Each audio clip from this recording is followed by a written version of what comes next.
Hi everyone, and welcome to your TxRvAdventures instruction video. I'm Brittany. Behind the camera today we have Lauren, and we're going to be going over our Gulfstream Conquest we call Betty. The first thing that you're going to want to do when you arrive to your campsite is level out the RV. We do provide these blocks for stabilizing. You're going to want to make sure that the RV is level side to side as well as front to back. I have a ramp set up right here where we're going to drive onto it and insert a clip and show you how that works. After your RV is fully leveled, the next step will be to do all of your hookups on the exterior on the driver's side. We're going to start right here and go all the way down and go over everything on this bus. You've got your generator right here. You've got your batteries. And then you've got extra generator oil that does come with each one of our RVs. This is just in case you need it if you're on a long trip. We've got our fresh water hose and our hookup is right here. So when you get to the RV spot, you're going to use the side that has the 90 and connect it onto our RV. And then the other side that has the pressure regulator, you're going to hook that up to the city water fixture where you're at. This is a pressure regulator and it can come off. So this does have a instant hot water heater that does require quite a bit of pressure. So if the campground's pressure is already fairly low, you're going to want to come outside, take this off if you're noticing that your hot water heater is not kicking on. If everything is normal and you're fine and you're experiencing hot water, make sure you leave this on. It is good and safe for the bus. Your hot water heater is located right here. And this turns off and on inside the RV. But should you have any issues, there's an off and an on switch to just do a light reset. Your generator is located just behind the driver entry door. This is going to power all of the major appliances while you're in travel or boondocking. So in order to have air conditioning in the back of the coach, we're going to need to start the generator up. You can start it right here on the outside, as well as conveniently on the inside while in travel even. You have an altitude adjustment here. This is for if you're going to Colorado or somewhere where you think it's going to have higher elevation. Ours are set at sea level here in Houston.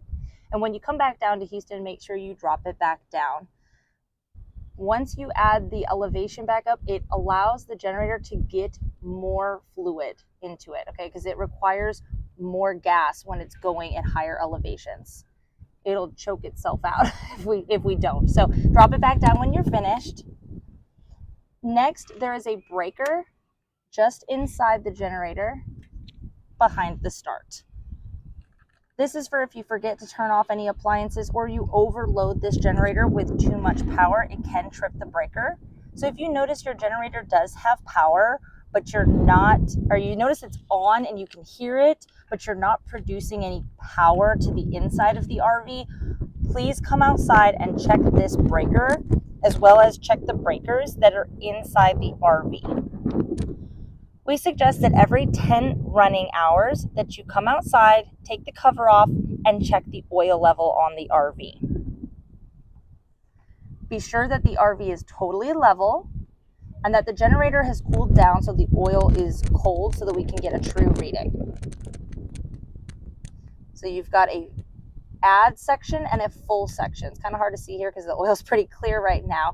If it says to add, go ahead and add about 2 tablespoons, 3 tablespoons, very little at a time from the extra storage. In the summer, these do burn through more oil. So in the summer months, you do want to make sure you check them every morning before you leave your campsite. This is a shared fuel tank with the engine. So again, 55 gallons. Anytime that you plan to be stopping and using this overnight, you're going to want to top off that fuel tank so that it can go the whole night. When you're finished, be sure to put the cover back onto the generator and lock it on. Located at the middle of the bus on the driver's side is going to be a storage compartment that does not have a lock. This is going to be for your propane tank. Your propane tank is always going to come to you full, and that we ask that you bring it back to us full on return. The closest place by us to do that would be a U-Haul, or you can do any truck stops. They do fill propane as well. This is going to be used for your hot water heater, your cooktop, as well as your furnace. Located at the back of the RV, you're going to have this large storage compartment. This is going to house all of your cables as well as your hoses. This is a 30 amp RV, and what you're going to do is take this yellow side, screw it into the bus, and then the other side is going to go into the RV park to a 30 amp hookup. Once you're plugged in, make sure you turn the breaker in the on position so power can come into the RV. If you need an adapter to make this unit from 30 amps to 50 amps, please let us know. We can provide that for you. Just beside that, you've got a quick connect to have an outside shower. This is just to rinse anything off, rinse your hoses, rinse the kids, rinse the pets. You have another area where you have fresh water. So the city water connection is when you're permanently hooked up and that water is going to be coming into the bus. You'll be using the water hose. When you're ready to leave and you want to fill your potable water, this is so that you have 50 gallons of fresh water to turn on the water pump to use in travel for the bathrooms, sinks, showers. You can even use it while you're boondocking. You'll take that same hose, stick the 90 in here, and as soon as water comes out, you'll know that it's full. All of our RVs do come full of water and ready to use on your trip.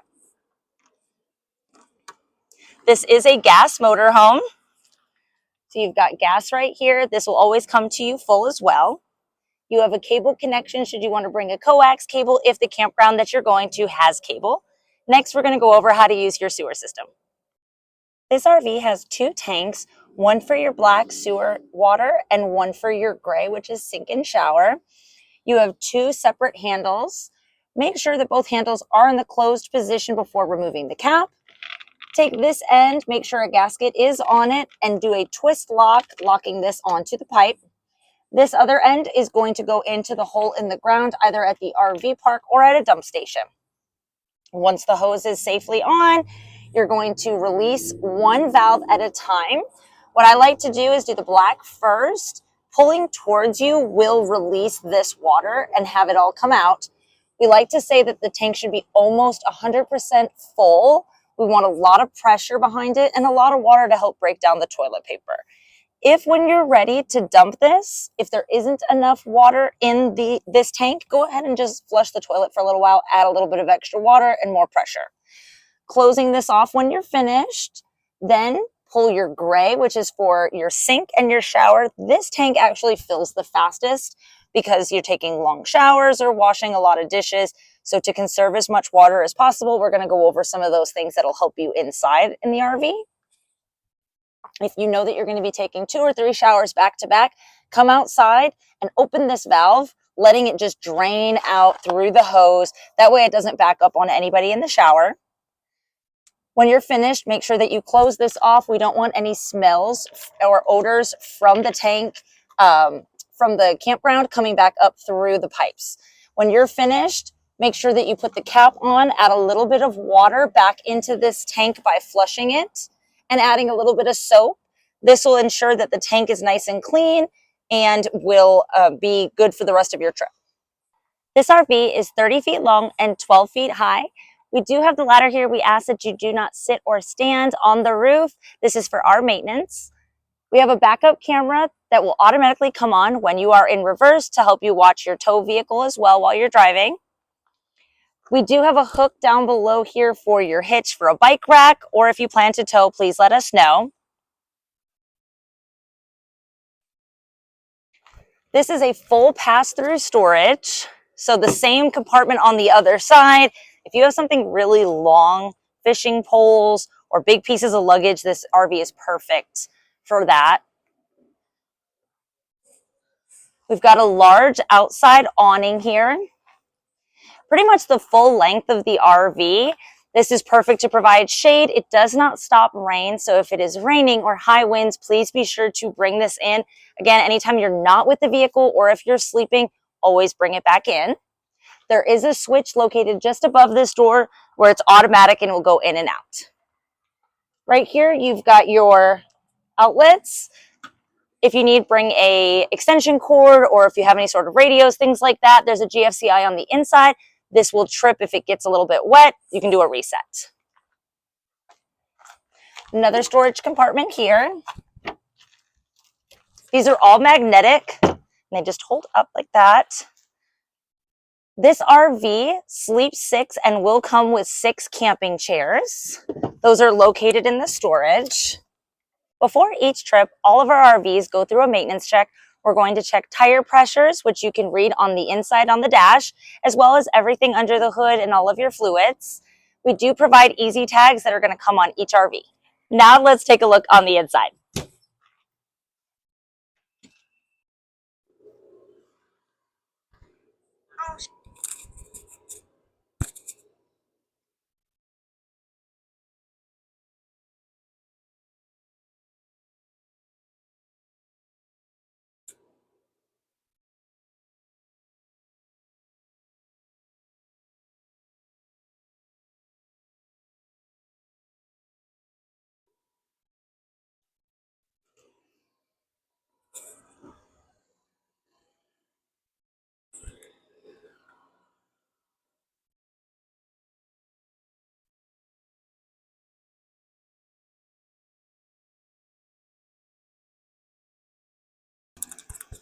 Just above the entry door is going to be where your lights are.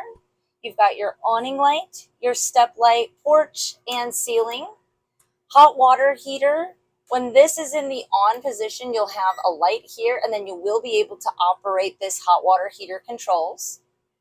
Water pump is for any time that you are not connected to city water. This will be if you're driving or if you're boondocking. You've got your awning in and out, and your level gauges.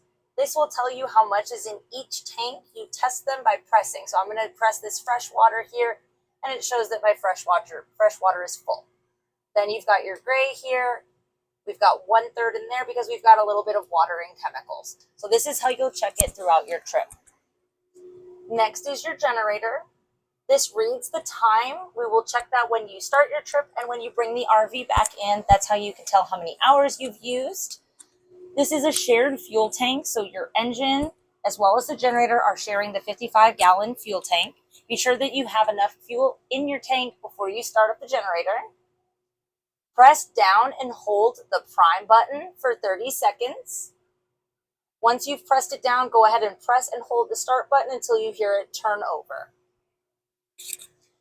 Over on this side here, we've got the hot water heater. I'm going to turn this into the on position, and now that I have my hot water on as well as the water pump on, I'm going to start the flow of water in the sink.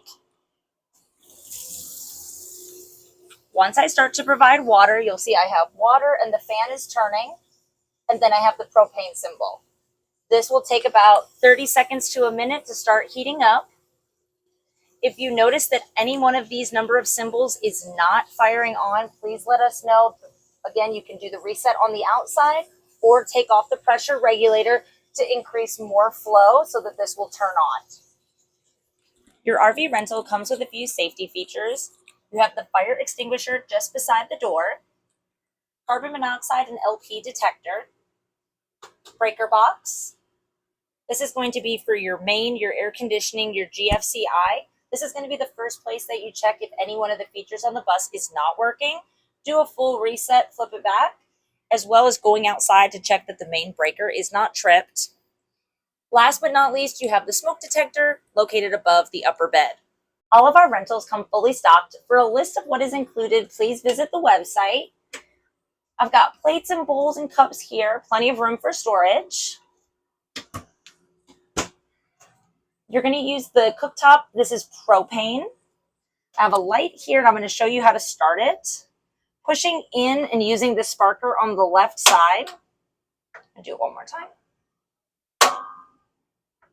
Anytime that you do fill propane, you're going to want to make sure that you come back inside, start these, and let any air bleed out of the line. Next, we're going to go to the oven. The oven has the button all the way to the far right. Push this into where the flame is. Hold it in for 30 seconds. You may have to use the sparker a couple of times before it ignites.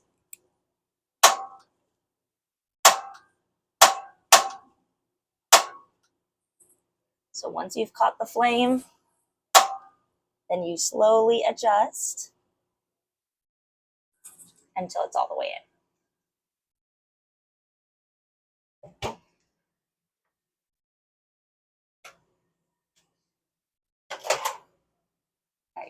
drive. This is an electric refrigerator. This does run on the battery. You've got a large freezer. This can be adjusted in the back too for the temperature. And then the refrigerator settings up top here.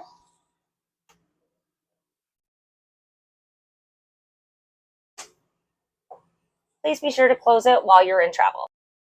In the back bedroom is where your air conditioning panel will be located. Pressing in on the knob, we can change from AC to heat and turning the AC in the off position. Be sure to turn this in the off position before you unplug. I'm going to put it back onto AC, and then this is your fan speed. So I have mine on high, and then I can adjust the temperature setting to how I want it. You've got your lights here for the master bedroom, as well as privacy curtains here.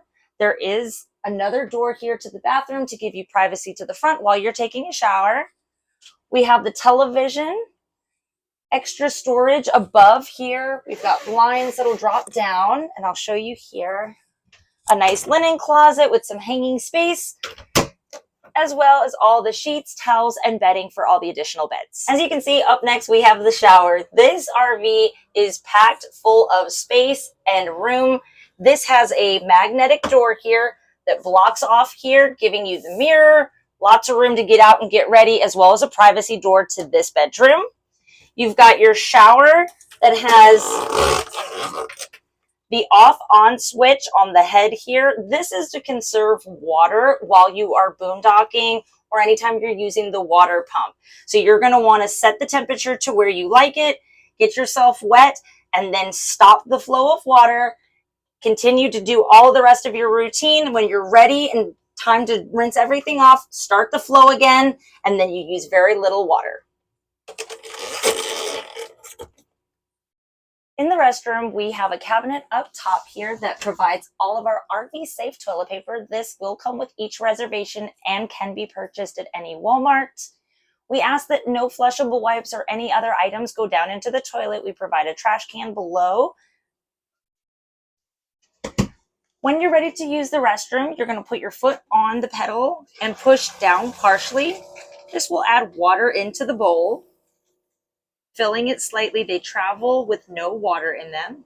And then once you've used the restroom and you're ready to flush, be sure to hold it down for 5 to 10 seconds, making sure that we get a lot of water into the tank. This helps break down the toilet paper as well as stop any kind of odors in the tank.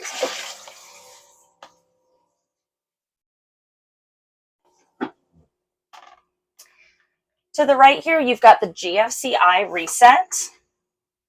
This is for any of your wet outlets. That's going to be for the bathroom here, the kitchen, as well as outside. This RV comfortably can sleep 6, but if you plan to use this RV strictly for travel, there are 9 seat belts, 3 at the sofa, 4 at the dinette, and 2 at the captain's chairs. I'm going to show you how this sofa turns into one of our sleeping spaces. This is a jackknife sofa. Just lift, lay flat, and all of the bedding is located in the master bedroom. The dinette as well does drop down into an additional bed. Sleeping one other. Has 2 seatbelts here and 2 seatbelts on this side, and does have child anchors so that if you had a car seat, you could put that. We have a really nice feature in this one we love is the child safety net. This has 2 clips that lock it in so nobody can roll out. You've got your ladder here for the upper bed, and then plenty of storage space in the upper cabinets. We've got USBs and plugs on both sides. It's important to keep the RV as cool as possible, especially during those hot summer months. So you've got your air conditioning vents. Opening these up will cool down the living room, but if you want to push some of the airflow back into the bedroom or in the upper part of the cab, you're going to close this off. And this will force air to the other parts of the coach. You've got filters, 1 on each side. If you are on a very long trip or if you're going somewhere very dusty, we suggest that you check these every few days, wipe them off. This will ensure that the AC is blowing as cool as possible and can get as much air intake in. Another great way to keep the camper nice and cool is to drop down the shades during the hottest part of the day. Okay, so if you're traveling or if it's really sunny out, make sure that you drop these down, help the camper stay as cool as possible, as well as providing the privacy curtain here to block out any sun. On the roof of this RV, you have a digital antenna. This will need to be scanned in each new city that you go to. So you're going to go from the home screen, go to settings, scroll over to TV inputs, go down to live TV, and scan channels. We're going to search start finding channels. I have an antenna. Yes. I'm going to select no on this. I'm going to see how long this takes. It'll take about 3 to 4 minutes usually, and it's going to tell you how many it takes. If you do not pick up channels on the first go, do a reset. So we're going to show you where the reset is. This is to turn your TV antenna off and back on. It is a green light. When the green light's on, that means you're using the digital antenna on the roof. So you can turn it off and then back on, and that will reset the antenna. Or if you are using a cable connection at the park, you're going to want to make sure to turn this green button off because you are using the cable at the park. Next, we're going to go into tire maintenance. We're going to scroll over into driver assist and maintenance. This will bring you into the screen to show you what the tire pressures are for the front 2 as well as the rear 4.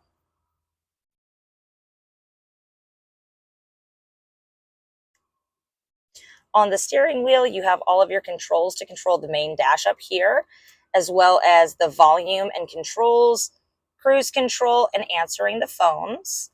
This does have Bluetooth capability. You've got Bluetooth here, and then you've got plenty of hookups. You can add additional as well. You've got your hazards and your air conditioning controllers. This is going to be for the front dash only. If you need air conditioning in the back of the RV, you're going to need to go to the back bedroom, turn on the air conditioning. This will require the generator. Again, they do share a 55-gallon fuel tank, so make sure that you have enough fuel if you plan to kick on the generator. And just above that, you have your backup camera. This will stay on while you're in travel. If you want to turn it off, you can turn the power button off here and use it as a regular rear view to the back seat. Last but not least, we'd like to go over some of our favorite features about this RV, so I'm going to let Lauren go ahead and tell you hers first. My favorite feature of this RV is that it's a no slide out unit. It makes it very easy for travel, hookup, breakdown, just overall a very simple and easy unit. Yep, this camper is perfect for first-time renters or even seasoned campers who really just don't want to have to do a lot of work. Overall, very simple. I love that this unit has a lot of space, even though it is a no slide out unit, giving plenty of room for people to spread out and have a great time on their trip. We can't wait to see you at pickup and hope you enjoyed your tour.